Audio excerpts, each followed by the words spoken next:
Hello, this is a video for all of you people out there who, like myself and perhaps some of my students, have always found long division jolly difficult. If you, like me, don't really understand long division, then this is a way of sidestepping the problem so that you can use an alternative approach to complete those factor theorem questions where they get you to find a factor and then you have to use long division to complete the question. The fact is, and please don't say this to too many people, I've never used long division. Given the choice, I would never choose to use long division either. I think you can always use either remainder theorem if you ever need to find a remainder, or grid method if it divides perfectly. And I'm just going to show you a few questions basically where we do exactly this. You might like this approach. I tend to find actually, whenever I try and sell this approach to a class, one or two students like it, but most don't. I don't know why.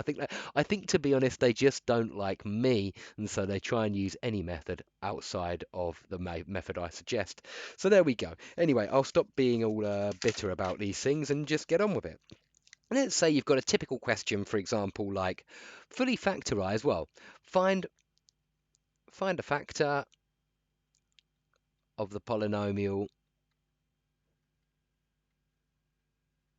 and let's give it a name, f of x, equals x cubed plus 4x squared plus x minus 6.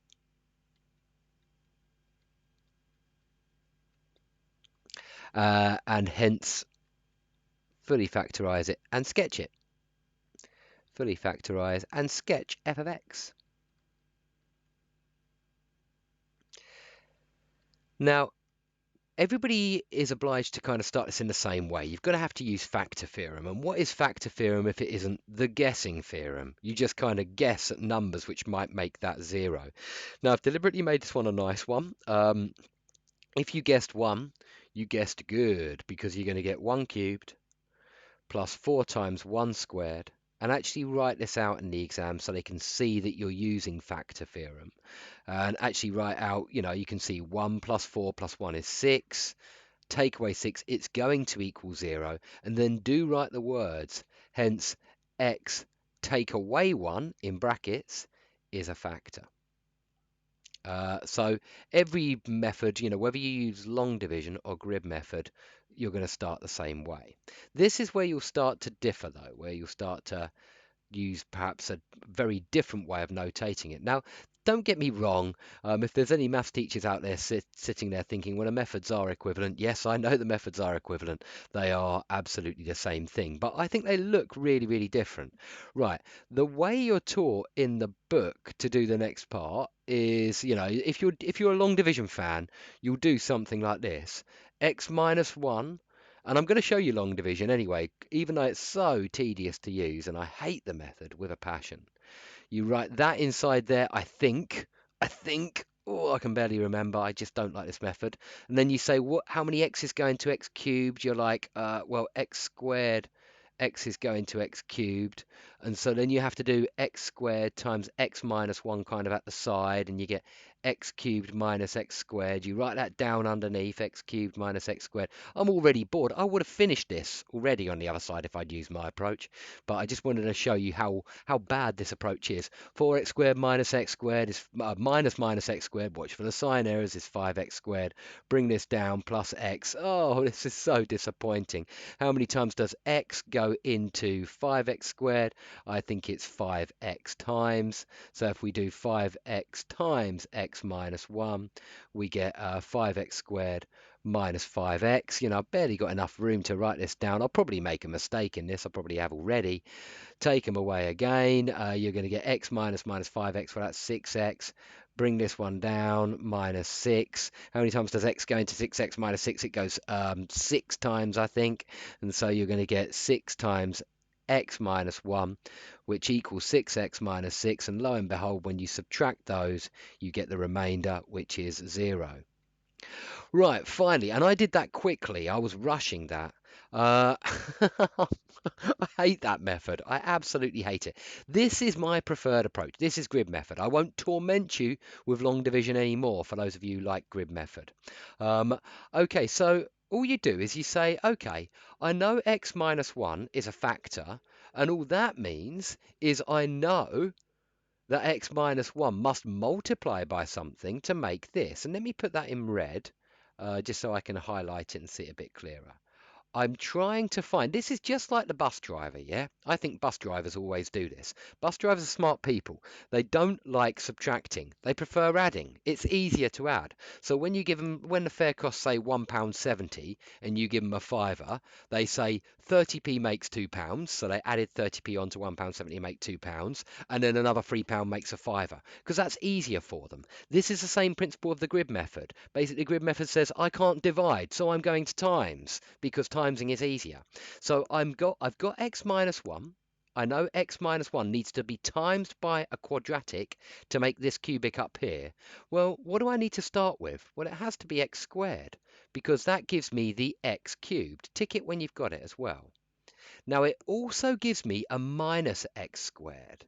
Now, I need plus 4x squared, yeah? Can you see that? Plus 4x squared. And I've got minus 1x squared at the moment. Well, the only way I'm going to get another x squared term is by doing x times by this x squared, x here, to get another x squared, yeah? What I need to know is how many more x squareds I need. Well, obviously, it's 5, yeah?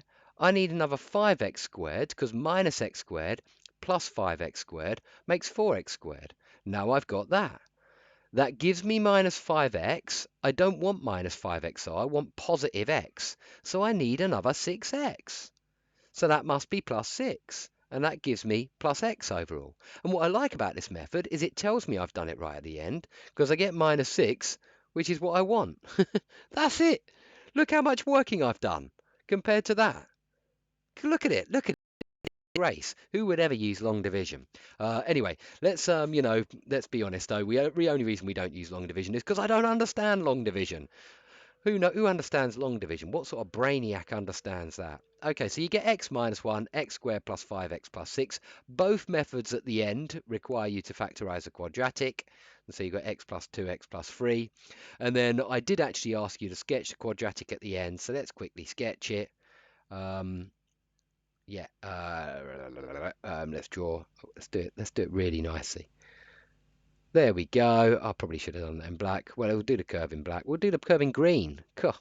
The choice of colors is amazing. We know that our cubic's now going to go through minus 2, minus 3, and positive 1. So it's going to look something like that, going through 1, minus 3, and minus 2 there and there. Sorry, it's not very neat. You also should put the y-axis intercept. Well, go back to your original cubic and just make x 0, and you'll see that y is minus 6 when x is 0. You could use that one, I suppose, but I'm just going to use the easier one.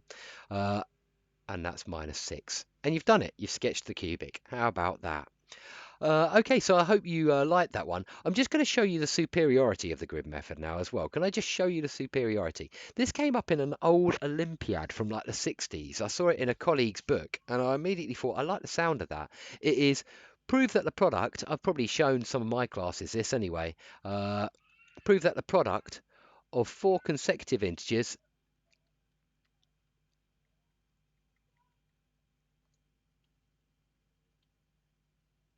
is 1 less than a perfect square. So here's an example, right, of where grid method, I'm not using it just to divide. I'm going to use grid method actually to square root in this question. And that's the thing, you'll never get long, there is actually a way of square rooting numbers which looks really similar to long division, yeah? And you would have to use like square rooting of polynomials for that, but not if you're good with grid method. And grid method's so simple. So this was supposed to be a really tricky question, I think, but if you're good with grid method, it's cool.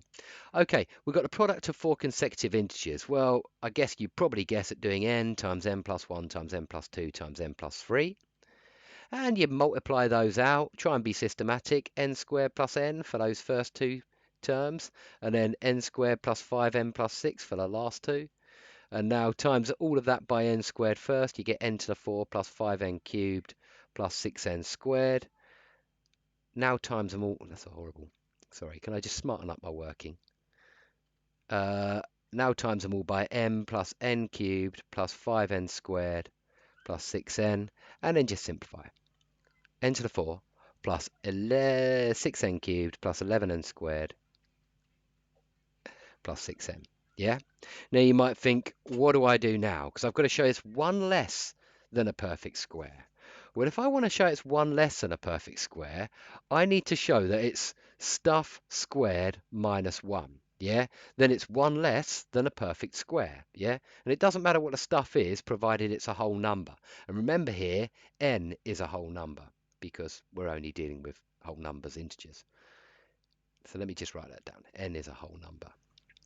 Okay, because I want a minus 1 on the end, I cheat and I put a minus 1 on the end because that's just the kind of person I am, corrupt.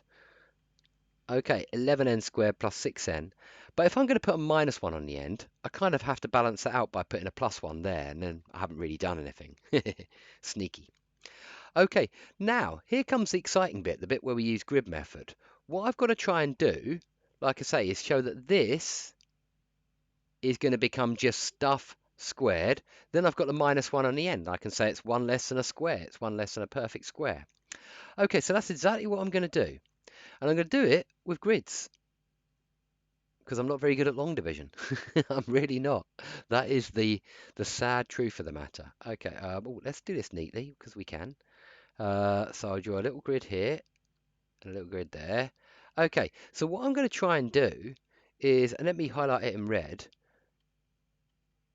I'm going to try and make that into a stuff squared, basically. That's going to become my stuff squared. I don't know if you can see that up there. Yeah, that's going to just become stuff squared. So in other words, I need to square root that. That's really what I'm trying to do here. I'm trying to square root it.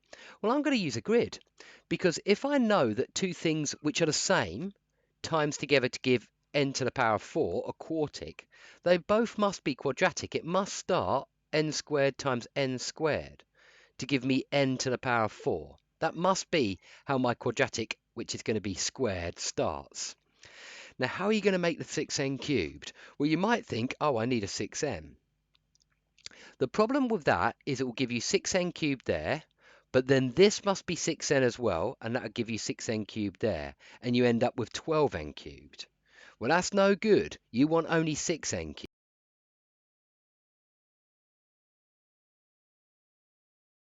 Remember, it's got to be the same on the top as the bottom. It's supposed to be a square. We need a 3n and a 3n, because then we get a 3n cubed and a 3n cubed, and it would make 6n cubed. That's probably the toughest bit in this question. Once you've got that, you'll also see you'll get a 9n squared from doing 3n times 3n.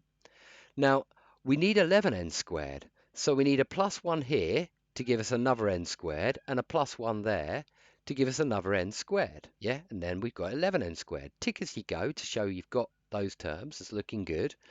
Now, what else do we get? Well, we get a 3n, and we get a 3n from doing the 1 times 3n and the 1 times 3n. So we get a 6n, and we get a plus 1. Wicked. I've actually square rooted using grid method. So that is the same as n squared plus 3n plus 1 squared minus 1. Hence always 1 less than a perfect square. Okay, that extra proof was just a bonus kind of thing. It wouldn't be that difficult in the A-level, I doubt. But it shows how, you shouldn't be scared of these questions, and a little bit of grid method, it can really, really help. I love kind of grid method approach to long division. I just don't really understand long division. It's just so much quicker. Hope you enjoyed the video. If you like that method, great, use it. If you like long division, well, you won't be alone. Everybody seems to like long division, but not me. Okay, take it easy and good luck with your revision. Bye bye. Okay, how do I stop this? How do I turn this off?